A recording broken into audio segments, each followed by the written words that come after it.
রাহুল বন্দ্যোপাধ্যায়ের মৃত্যুর ঘটনায় রাজ্য পুলিশ রাজ্য প্রশাসনের বিরুদ্ধে সরাসরি পক্ষপাতিত্বের অভিযোগ করছেন বিরোধী দলনেতা। তিনি বলছেন মাননীয় গঙ্গোপাধ্যায়কে বাঁচাতে চাইছেন মুখ্যমন্ত্রী।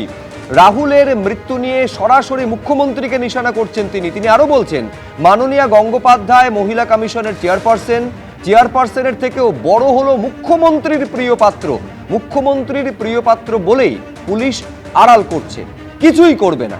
কি বলেছেন শুভেন্দু অধিকারী দেখুন।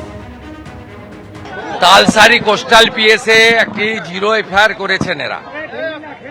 আমি আজকেই উড়িষ্যার স্বরাষ্ট্রমন্ত্রীর সঙ্গে কথা বলবো যাতে উড়িষ্যা সরকার উড়িষ্যা সিআইডিকে দিয়ে বিষয়টা তদন্ত করেন এবং মমতা ব্যানার্জি যেহেতু অভিযুক্ত মাননীয়া গাঙ্গুলি বলে একজন, তিনি রাজ্য মহিলা কমিশনের চেয়ারপারসন, মমতার প্রিয় পাত্র, তাই পুলিশ আড়াল করছে।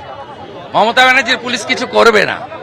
ওরা কালকে তালসারি কোস্টাল পিএসএ এফআইআর করেছেন, আমি কপি পেয়েছি। আমি উড়িষ্যার মাননীয় মুখ্যমন্ত্রী মোহন মাঝিজির সঙ্গে আজকে কথা বলবো যাতে উড়িষ্যা সরকার এটাকে তদন্ত করে। মমতা ব্যানার্জি আপনার মোমোর মালিককে যেভাবে বাঁচিয়েছেন আনন্দপুর কাণ্ডে, এখানেও মাননীয়া গাঙ্গুলি মহোদয়াকে, শ্রীমতী গাঙ্গুলি মহোদয়াকে তাকেও বাঁচাতে চাইছেন, যেহেতু উনি মমতা ব্যানার্জির মহিলা কমিশনের চেয়ারপারসন এবং মমতা ব্যানার্জির অন্যতম প্রচারক। উপাসনা, অভিযোগ মারাত্মক। একেবারে এফআইআর এর নাম রয়েছে যার, সেই লীনা গঙ্গোপাধ্যায়কে বাঁচানোর যাবতীয় প্রচেষ্টা করা হবে। তার কারণ লীনা গঙ্গোপাধ্যায় মুখ্যমন্ত্রীর প্রিয় পাত্র। এই বিস্ফোরক অভিযোগ করছেন শুভেন্দু অধিকারী। দেখুন, শুভেন্দু অধিকারীর অভিযোগ করা কাজ এবং সেই কাজটা বেশ উনি খুব সুন্দরভাবেই করেন, জানেন তো।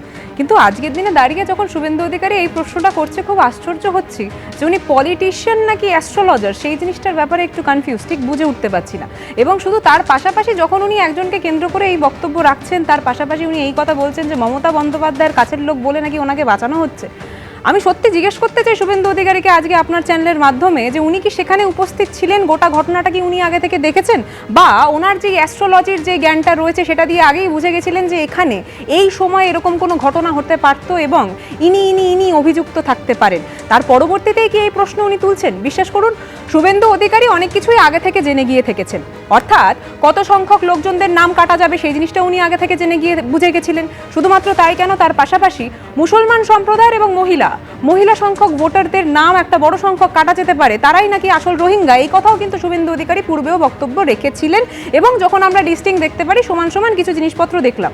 তার পরবর্তীতে যখন ভবানীপুর থেকে উনি দাঁড়ান এবং সেই ভবানীপুর থেকে কত সংখ্যক ব্যক্তির নাম কাটা যাবে সেই জিনিসটা উনি আগে থেকে বলে দিয়েছিলেন।